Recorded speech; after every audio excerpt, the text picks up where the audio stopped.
e 1 em cada 3 adultos em todo o mundo sofre de hipertensão. Esse é um dado divulgado nesta quarta-feira no relatório anual da Organização Mundial da Saúde. E pela primeira vez esse estudo inclui informação de 194 países, indicando altos níveis, tanto em homens quanto em mulheres, de pressão sanguínea, da pressão sanguínea e da taxa de glicose no sangue.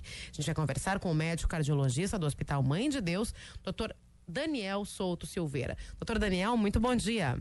Bom dia, Sara. Doutor Daniel, o que quer dizer a hipertensão? No caso do Brasil, nós estamos também com índices muito altos dentro dessa pesquisa da Organização Mundial da Saúde? O Brasil é um dos grandes responsáveis por essas taxas altas, né, de hipertensos, né? Nós já sabemos que isso depende muito de cada faixa etária, mas existem mais ou menos 30% das pessoas, da população inteira do Brasil, que tem pressão alta. A pressão alta, para quem não entende muito bem, o que ela é? Na verdade, a pressão alta é a pressão contra a qual o coração vai bombear. Então, o coração tenta contrair para mandar o sangue para o corpo inteiro, e existe uma pressão que faz força para que ele não contraia. Isso é a pressão alta, que a gente mede, né, no braço normalmente, para a gente ter uma ideia desses valores. Bom, doutor Daniel, a gente está falando sobre homens e mulheres, né? Quais são os sintomas da pressão alta e eles são iguais tanto num quanto no outro? A pressão alta, na verdade, nós chamamos de inimigo silencioso, né? Porque a maioria dos pacientes não sente absolutamente nada. Eles só vão constatar que tem pressão alta fazendo a verificação. Algumas pessoas se queixam assim de um pouco de dor na região do pescoço, um pouco de dor de cabeça, e isso fazem ele procurar o médico. Mas isso não é o comum. O comum é as pessoas terem pressão alta e não sentirem absolutamente nada. E quando aparece já não como sintomas da pressão alta, mas já como a consequência da pressão alta.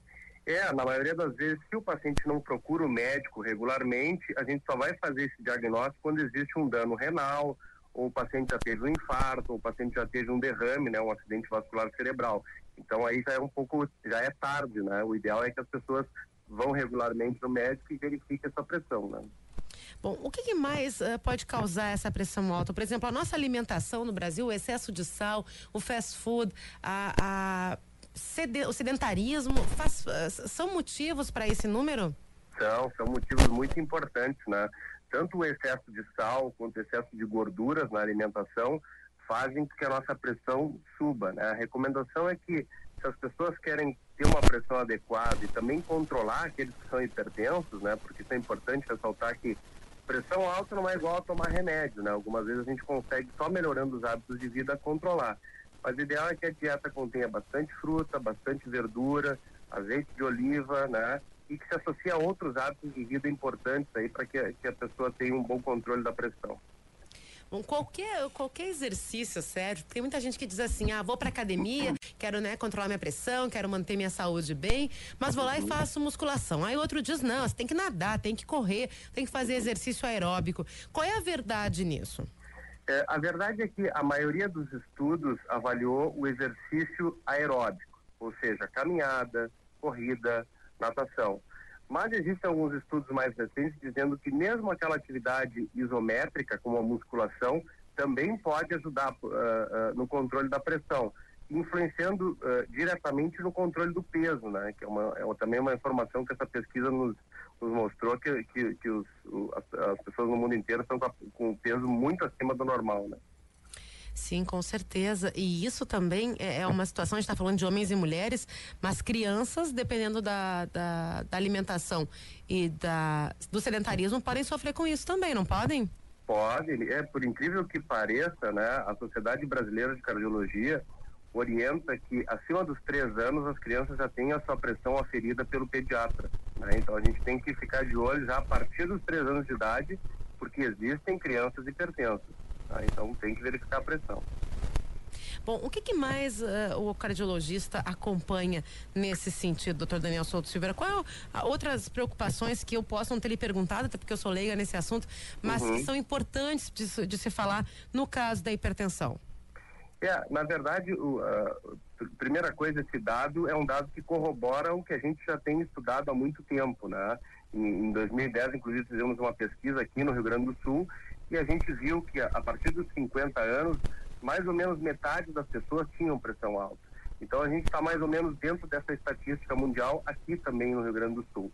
E uma das coisas que a gente sempre orienta as pessoas é que, nessa pressão, saibam que o valor correto da pressão é 12/8, né? E acima disso já está alterado, já tem que muitas vezes tratar, né? E que procure seu cardiologista, porque às vezes um comprimidinho, 2 comprimidos por dia evita uma grande catástrofe, né? Isso é muito importante. Tem muita gente que, por não ter os sintomas, acha que não precisa tratar a pressão alta. Isso é um grande erro, porque a pressão, ela vai martelando os órgãos-alvo, como a gente chama, né? Então ela vai causando danos no coração, vai causando danos no cérebro, vai causando danos no rim. Isso gera, a médio prazo, um infarto, um derrame, né?